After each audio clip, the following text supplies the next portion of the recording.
नमस्कार. आजचा आपला हा ग्रामरमधील टेन्स दुसरा व्हिडिओ आहे. प्रेझेंट कंटिन्युअस टेन्स, चालू वर्तमान काळ. कंटिन्युअसलाच प्रोग्रेसिव्ह असे सुद्धा म्हटले जाते.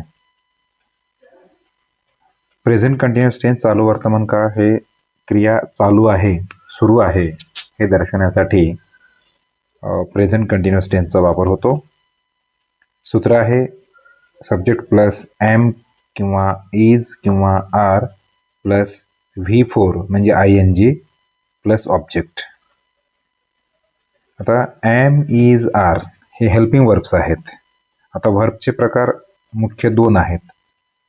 आता ही वर्ब कसे वापरावेत आणि कशा पद्धतीने आपल्याला म्हणजे आपल्याला सेंटेन्समध्ये वापरायचं आहे हे पण थोडक्यात पाहूया आपण.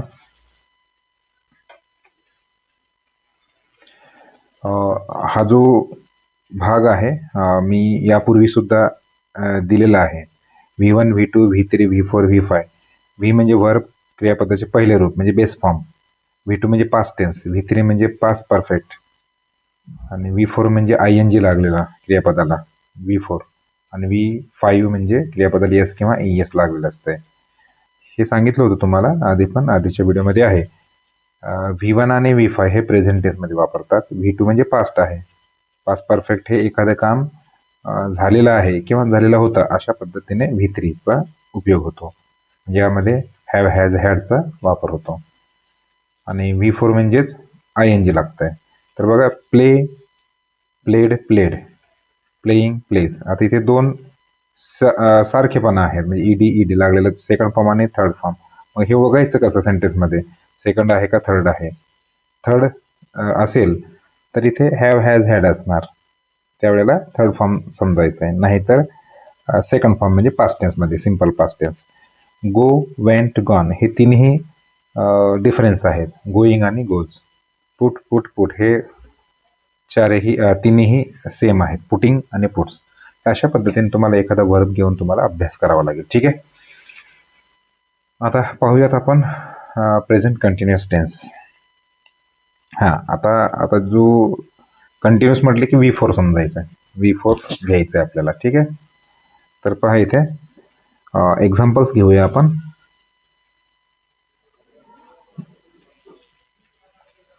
Example number 1. I am playing cricket. Me cricket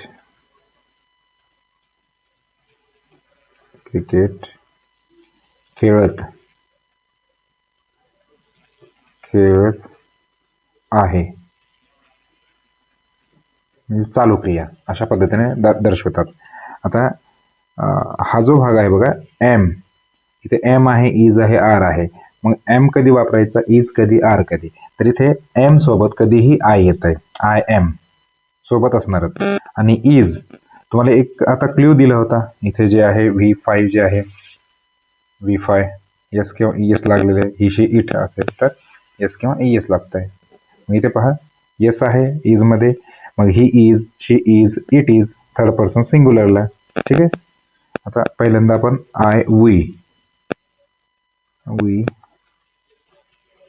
we सोबत आर वापरतात. We are playing. We are playing cricket.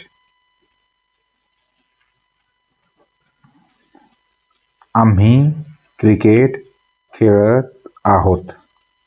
समजला. Number 3. I, we, you are playing cricket. तू क्रिकेट खेळत आहेस किंवा तुम्ही क्रिकेट खेळत आहात. दोन्ही प्रकारे. Number 4. I, we, you, he is playing cricket. तो क्रिकेट खेळत आहे. Number 5. She is playing cricket. ती क्रिकेट खेळत आहे. Number 6. It is playing.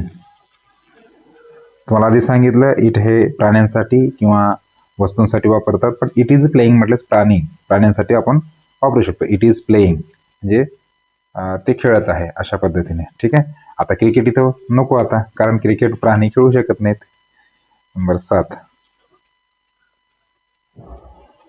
They are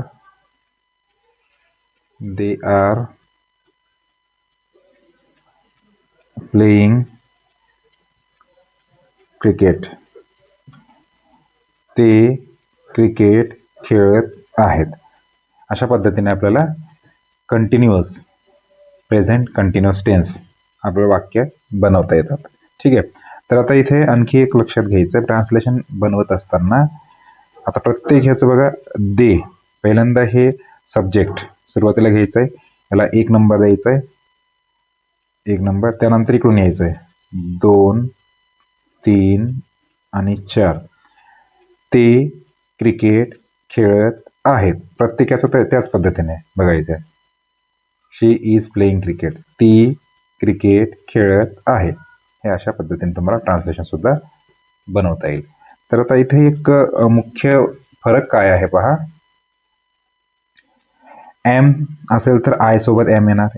is असेल तर he is, she is, it is. Are असेल तर we are, you are, they are. ठीक आहे. We are, you are, they are. अशा पद्धतीने तुम्ही प्रेझेंट कंटिन्युअस टेन्स बाबतीत तुम्ही आणखी इतर वाक्य बनवू शकता. इथे आणखी एखादं वाक्य एक्झाम्पल, मोर एक्झाम्पल्स जे आपण प्रॅक्टिससाठी म्हणजे सराव होईल बघा. समजा एखाद्याचं नाव इथे लिहितोय, नावाचं आलेलं नाही उल्लेख. Rahul pledge cricket.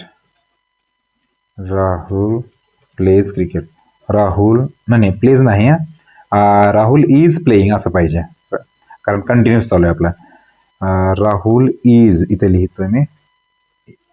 Rahul is playing, PLAYING, playing cricket. Rahul cricket खेळत आहे असं. ठीक आहे.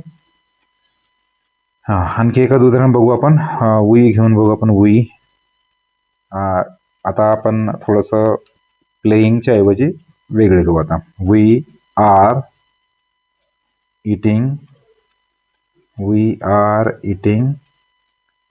फूड. आम्ही अन्न खात आहोत. अशा पद्धतीने तुम्ही वापरू शकता. कुठलंही तुम्ही सब्जेक्ट घ्या, त्यानंतर एम इज आर पैकी घ्या, ING लावा क्रियापदाला आणि ऑब्जेक्ट घ्या. ठीक आहे.